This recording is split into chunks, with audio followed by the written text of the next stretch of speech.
নির্বাচনে ভোটারদের নিরাপত্তা নিশ্চিতে সর্বোচ্চ চেষ্টা করবে নির্বাচন কমিশন, জানিয়েছেন প্রধান নির্বাচন কমিশনার এম নাসির উদ্দিন।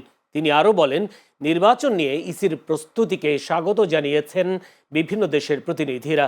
আজ বাংলাদেশে অবস্থানরত বিদেশি সব মিশনের কূটনীতিকদের সঙ্গে বৈঠক শেষে কথা জানান তিনি। এর আগে সকাল 10টায় রাজধানীর গুলশানে হোটেল ওয়েস্টিনের বলরুমে আসন্ন ত্রয়োদশ জাতীয় সংসদ নির্বাচন ও গণভোটকে সামনে রেখে বাংলাদেশে অবস্থানরত বিদেশি সব মিশনের কূটনীতিকদের সঙ্গে এই গুরুত্বপূর্ণ বৈঠক শুরু হয়।